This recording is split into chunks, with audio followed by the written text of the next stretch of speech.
Hello everyone, this is Swaraj और today the date is 20th November 20 November Thursday 3:37 PM in the afternoon 3:37 दोपहर के 37 का हिंदी में भूल गया था, 35 36 38 ऐसा कुछ होता है। सो नाउ यूजुअली मैं क्या करता हूँ, मैं नहा के मेडिटेशन करता हूँ और ये मतलब बहुत दिनों से कई सारे रियलाइजेशन मेरे दिमाग में आ रहे थे, बट मेरे को टाइम नहीं मिल पा रहा था मैं वीडियो में डालूँ, और फाइनली आज मैं वीडियो में डाल रहा हूँ। तो लेट्स स्टार्ट। सो आज मैं बताता हूँ the scam of the relatives, scam of loved ones.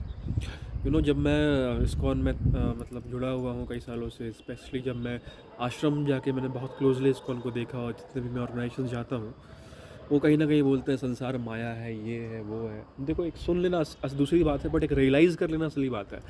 तो बस कुछ लोग सुना सुना ज्ञान रिपीट करते हैं, बट मैंने रियलाइज़ कर लिया इस चीज़ को, और मैं कई सालों से कर रहा हूँ। और ऑर्गेनाइजेशन बहुत सारे हैं जो कहते दुनिया छोड़ दो, एक्चुअली में वही है, डिटैचमेंट छोड़ दो। बट कहीं ना कहीं इस्कॉन मैं क्यों अप्रिशिएट करता हूँ, बिकॉज थोड़ा खुल के कहता है।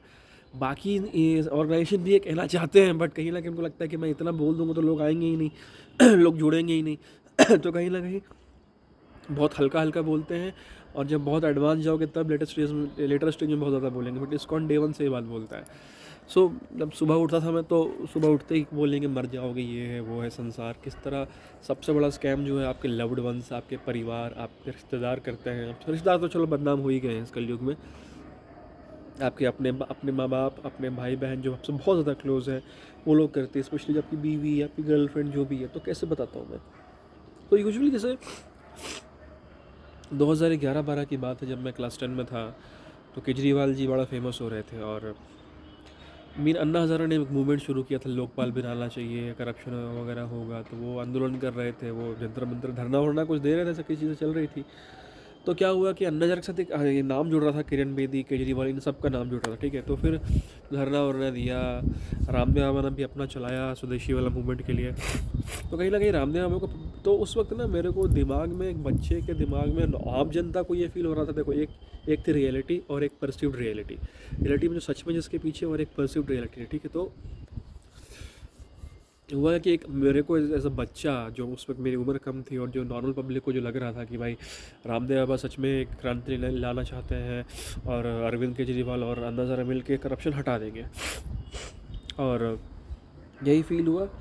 बट एक्चुअली में क्या हो रहा था, रामदेव बाबा को अपना जो ब्रांड था उसको प्रमोट, बिकॉज उनको अपना ब्रांड बना लिया था पतंजलि, और उनको कस्टमर चाहिए थे, लॉयल कस्टमर बेस चाहिए थे, जो एक टारगेटेड स्पेसिफिक कस्टमर्स हो। तो इनको, जो गलत चीज़ नहीं है, ऐसे नहीं मैं बोला गलत ही करना है, जो कि सही भी है।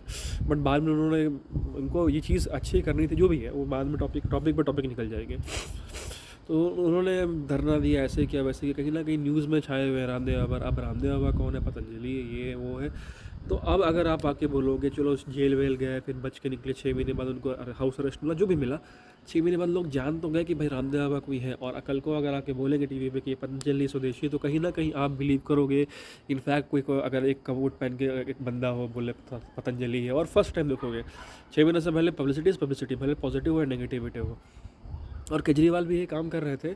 केजरीवाल ने बोला कि अरे हमको तो मार दिया, डंडे से मार दिया, हमारा आंदोलन तोड़ दिया। काम करते हैं, चलो हम क्या करते हैं कि हमें सरकार बनानी पड़ेगी, हमें सरकार में आना पड़ेगा। अन्ना हज़ारे ने सीधा बोला दलदल है, मैं नहीं घुसने वाला।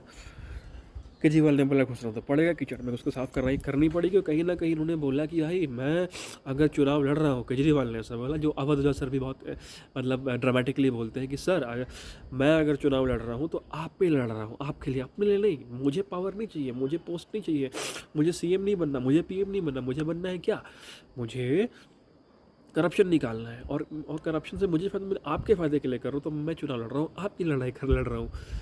और कहीं ना कहीं उन्होंने अपना फ़ायदा किया। ऑफ कोर्स फिर पूरी हिस्ट्री पता है, इलेक्शन में आए, और खैर गलत भी नहीं है, इलेक्शन में होगा पैसा चाहिए होगा, पैसा कहाँ से आएगा। बिकॉज आपको पंजाब में लड़ाई करनी है, इलेक्शन लड़ना है, आपको हिमाचल में लड़ना है, तो उसके लिए आपको चाहिए होगा पैसा। पैसा आएगा दारू बेच के। तो सबसे बड़ा मोटा पैसा ड्रग्स, दारू, इस चीज़ें। फिर मुस्लिम वोट्स को आपको वोट बैंक बना के एक स्टेबल बेस चाहिए होगा, तो उसके लिए आपको फिर तुष्टिकरण करनी पड़ेगी, अपीसमेंट करनी पड़ेगी किसी रिलीजन को। और सब सारे गलत काम करने पड़ेंगे, बेसिकली सीधी सी बात है, राइट। तो ये बहुत बड़े लेवल पे हो रहा है, ये नेशनल लेवल पे हो रहा है, स्टेट लेवल पे हो रहा है, इलेक्शन लेवल पे हो रहा है। अब भाई ये तो पॉलिटिक्स में घुस गए नहीं। अब देखो मैं लेके आ रहा हूँ कि आपके लाइफ में कैसे होता है, इस फैमिली लेवल पे कैसे होता है, आपके बिल्कुल एक पेरेंट्स के लेवल पे कैसे होता है, भाई बहन के लेवल पे कैसे होता है। Let me explain this things, okay. So वे लेकर आते हैं। हाँ सो एक स्टार्ट करेंगे with example of my family. अब मेरी फैमिली में क्या हुआ ना कि जैसे ये मेरा घर है, आप मेरा अभी मैं दिखाऊंगा नहीं, बट समझो कि मेरा 4 रूम का 3 रूम का घर ऑलरेडी है मेरे पास। तो और घर से बाहर एक गैरेज बना हुआ था, गैरेज था, ठीक है। अब गैरेज की छत वगैरह टूट रही थी और कहीं ना कहीं बैल्कनी भी जुड़ा हुआ, मतलब ये गैरेज इस लेवल पे और बैल्कनी फर्स्ट फ्लोर पे, तो ऐसे करके उसको जोड़ना था, मतलब ये टूट रहा था आर्क वगैरह। तो क्या था कि इस गैरेज जो मतलब यहाँ तक घर है और बैल्कनी है, गैरेज यहाँ पे है, तो गैरेज को एक लेवल तक लेके आओ और इसको जोड़ दो, पूरा एक यूनिफाइड बना दो, ताकि बीम से जो भी मतलब छत का गिरना टूट जाएगा हमारा, रुक जाएगा हमारा। आइडिया अच्छा था। तो फिर मैं था कोटा में।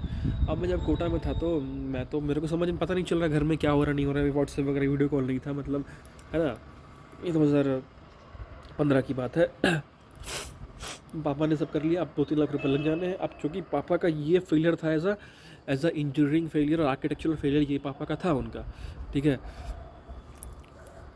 तो उनको अपना फेलियर छिपाना, जो भी कह रहे हो सब, मतलब ज़रूरी था। मतलब इसमें ऐसा नहीं है कि यार विचार किया जाए नहीं किया जाए, करना है या फिर मेरी परमिशन लगेगी बच्चे की, मैं एज अ बेटा घर करना, नहीं, बात ये करनी थी, ठीक है। अब ये घर बनने लगा, तो जब घर उसको टाइम लगा एक रूम बनने में, छत ढालने में, तो भाई लोगों ने 6 महीने का टाइम लगा, लोग पूछने के लिए भाई क्यों कर रहे हो, क्या कर रहे हो।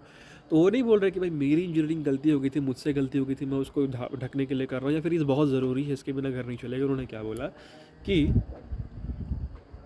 नहीं, मैं अपने बेटे के लिए कर रहा हूँ, मेरा बेटा जब कोटा से रिटर्न आएगा जब, तो उसको सरप्राइज़ दूंगा। अब मेरी बात सुनो भाई साहब, मुझे क्या चाहिए, मैं कोटा में था, मेरे को साइकिल खरीद देते, मेरे को बाइक खरीदते। मैंने इंजीनियरिंग कॉलेज में बोला कि मेरे को बाइक चाहिए, बट उन्होंने बाइक नहीं खरीदी, ओके। सो उन्होंने बोला कि ये जो है मैं बेटे के लिए दे रहा हूँ। और मैं आया तो अब बेटे को तो दे दिए, चलो बेटा वापस भी आया। बेटे के बाद बेटे फिर बोल रहा है कि ऑटलोट खरीद दो, ऑटलोट नहीं खरीद रहा है। बेटे ने 4 फाइलें खरीद ली 40 रुपये की, वो भी सस्ते में ली, 15 रुपये का मिलता है। मैं अब 10 रुपये के ले गया, उसमें तो मतलब यहाँ से घर, यहाँ से वहीं लाता, बेसिकली गांड मार दी, समझ रहे हो, हिंदी में बोला जाए बेसिकली बेटे की गांड मार दी, बस 40 रुपये के लिए। वो भी फाइल बच्चा जो है वो उनके लिए लेकर आया था, और वो भी ज़रूरत उनको ही पड़ी। और ये मेरे को 2.5 लाख रुपए का रूम दे रहे हैं, मतलब इनका अपना काम था, इन्होंने बिल मेरे नाम पे फाड़ दिया कि बेटे के लिए कर रहा हूँ। और इससे एक इमेज जनरेट हो कि बेटा तो बहुत अच्छा है, बेटे के लिए मैं तो यही सब ध्यान दे देगा कि बेटे की तो गांड मार रहा है रोज़, ठीक है। और हाँ, अलग बात है, देखो मरने के बाद सब मेरा होगा, कोई गारंटी नहीं है, उसमें भी तो कॉम्प्लिकेशंस है कि मेरा होगा नहीं होगा, बिकॉज मम्मी ने बोला इसके नाम नहीं देंगे। देखो बड़ा अगर मान लो दे भी देता, भाई जब मैं 80 साल का हो जाऊँगा, 50-60 साल, तब क्या करूँगा, मुझे आज चाहिए, आज लड़की पटानी, आज इंजॉय करना है, ठीक है। उसी तरह अब मेरा जो भाई है जमशेदपुर वाला, वो परसों आया शादी में, परसों थी ना शादी, आई थिंक परसों थी, हाँ। तो अब वो आया तो बोला भाई मैं तेरे लिए आ रहा हूँ, तू मेरा भाई है, तेरे से मिलने आ रहा हूँ, तेरे बिना मर जाऊँगा, जो भी है, मतलब मैं तो तेरे से प्यार है। वो आया कि पहले तो आ नहीं रहा था, ही बस आए नहीं आए, तो ही प्लान कैंसिल के नहीं आएंगे। बट जब मेरे फूफा जी ने उसकी गांड मारी, मतलब इमोशनली ब्लैकमेल जो भी किया, तो उसको लगा यार तो आना पड़ेगा, रिलेशन ख़राब हो जाएगा, नहीं आएंगे तो बुरा मान जाएगा। तो वो आया है, वो आया पूरा लेट से आया। उसने बोला कि होता कि सुबह आ गया, नहीं, वो एकदम पहुँचा है 9 बजे। होता कि चलो सुबह आ गए भाई, तेरे लिए छुट्टी ली थी मैंने, अब तेरे साथ एंजॉय करेंगे। कोई टाइम स्पेंड नहीं किया, आया फटाफट, इसको ले जाना वो ले जाना, मतलब होता है। मैं पार्टी में ले गया, पार्टी में भी भाई सब हमने बोला कि थोड़ा टाइम स्पेंड उसने नहीं किया। हाँ, सोनू भैया जो मेरे हैं, उसका जब दोस्त है तो बैठा कार में, उस वक्त नहीं बोला कि मामा खोज रहे हैं, कोई खोज रहा, तब तो नहीं बोला कोई मामा खोज रहा नहीं खोजा, तब तुमने बैठा, ठीक है ना, तब कोई काम नहीं हुआ, तब तो उसने कुछ नहीं बोला, है ना।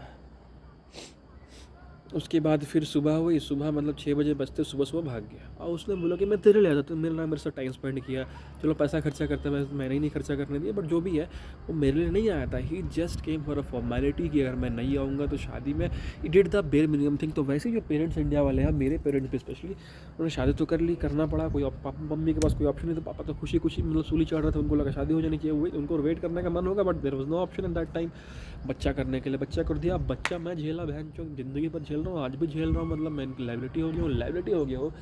तो ये मतलब मैं तो, बच्चा तो रोएगा ना, बच्चा तो जिद करेगा ना, तो इसमें ठीक है, मैं नहीं बोला जिद पूरी कर दो, बट मारोगे तो नहीं, कम से कम बच्चे तो जिद करेगा, ठीक है। उसकी जिद पूरी नहीं करनी है, अगर पैसा है तो पैसा, नहीं तो मारना भी नहीं है, आपको करना है कि आपको उसको बच्चे को डिस्ट्रैक्ट करना। तो उन्होंने मैं मेरी गाड़ मारी ज़िंदगी भर, आज ही मार रहे हैं, मतलब इनको रिजल्ट चाहिए, रिजल्ट्स में एफर्ट नहीं डालना है, बट रिजल्ट चाहिए।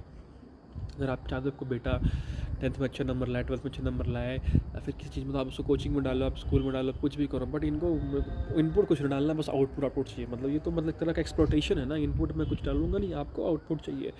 This is a मियर exploitation. बस ये कहते हैं लोग कि मैं आपके लिए कर रहा हूँ, वो अपने लिए कर रहा है, अपनी खुशी के लिए कर रहा है, ठीक है। लोग देखो, पैदा देने से इंसान ना बाप पिता नहीं बनता है। आपने पैदा दिया, अगर मैं किसी बच्चे को जन्म देता हूँ तो मैं उसका बाप कहलाऊँगा, लेकिन अगर मैं उसको अच्छे संस्कार दे रहा हूँ, उसको जीने की अच्छी विजन दे रहा हूँ, अगर मैं उसको अच्छी लाइफ दे रहा हूँ, तो मैं उसके पिता कहलाऊँगा। तो आजकल के ज़माने में लोग केवल बाप है, दुनिया में ना इंडिया में केवल बाप घूम रहे हैं, पिता नहीं घूम रहा है, ठीक है। तो आपको पिता खोजना पड़ेगा, और किस्मत से बहुत सारे पिता मिल गए इंटरनेट पे, कोचेज़ हैं पैसा लेके, मतलब चलो सिखा रहे हैं, ठीक है। सो मेरे पिताजी, मैंने एक तो मेरे जो पिताजी का स्कैम है, मैंने ये एक स्कैम बताया, एक लेवल पे स्कैम बताया आपको, ये मेरे पिता एक लेवल पे स्कैम कर रहा है, ओके।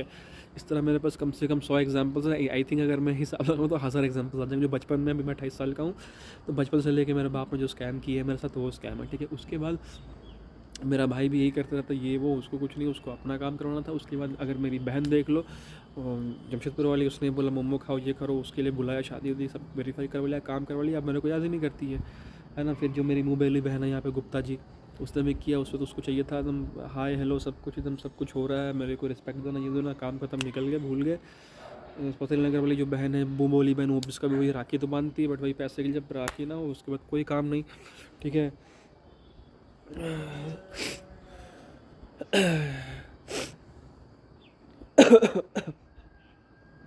तो ये सारी चीज़ें हैं, इस लेवल पे this things are going on. तो सबसे बड़ा स्कैम ना ये तुम्हारे एक्चुअली अपने लव्ड वन, सबसे करीब वाले होते वो करते। वो एक स्टोरी है ना कि एक बंदा सांप पाल रहा था, और सांप उसी को खाने के था। तो सांप का मतलब था कि आप जिसको इतना ज़्यादा प्यार करोगे उतना आपको खाने की कोशिश करेगा, है ना। क्योंकि जितना प्यार, जितना खुशी दे सकती है, उतना ही अटैचमेंट और उतना ही मतलब वो पेन दे सकती है, ठीक है। सो बेसिकली कहीं ना कि सबसे पहला स्कैम तो देखो, वर्ल्ड नेशन स्टेट लेवल पर छोड़ो, नेशनल लेवल पर छोड़ो, वर्ल्ड लेवल पर छोड़ो, एलियंस आ रहे छोड़ो, कुछ मतलब सीक्रेट सोसाइटीज़ कंट्रोल कर रही हैं, इल्यूमिनाटी वगैरह। पहले तो आपके अपने ही माँ बाप आपको अपनी लूट कर रहे हैं। इसलिए जो ब्रजेश गौतम का जो पॉडकास्ट है, मतलब जो पूरी 2 घंटे की सीरीज़ है, उसमें बोलना है यूज़ करो, ऐसे ऐसे बोलते हैं, यूज़ करो सोसाइटी का, परिवार का, लव्ड वंस का। एक्चुअली लोग कर रहे हैं, तुम नहीं। देखो इस दुनिया में 2 ही चीज़ है, हटिया वाली सब तरह के समझ में आया कि बीच में कुछ नहीं होता, या तो आप एक्सप्लॉइट करते हो या तो होते हो। अब सोच रहे हो मैं करूँगा भी नहीं, होगा भी नहीं, दिस इज़ नॉट पॉसिबल। मैं करूँगा भी नहीं, होगा नॉट पॉसिबल। या तो आप कर रहे हो, नहीं करो तो आप हो ही रहे हो, आपको पता नहीं चल रहा, बट आप हो रहे हो, ठीक है। तो लाइफ में आप या तो ऊपर जाते हो, नीचे आते हो। ऐसा नहीं कि मैं बीच में हूँ, नहीं, दुनिया हमेशा, आप यहाँ, दुनिया हमेशा प्रोग्रेस कर रही है। अगर आप रुके हुए हो तो आप पीछे हो रहे हो एक्चुअली, ठीक है। आपको लग रहा है नहीं मैं प्रोग्रेस भी नहीं करूँगा, नहीं, ऐसा कुछ नहीं होता। This is the rule, okay. So ये चीज़ें हैं, और इसका एक्सटेंशन और मैं बढ़ाऊँगा, ठीक है, बनाऊँगा। I love you Suraj and keep loving you.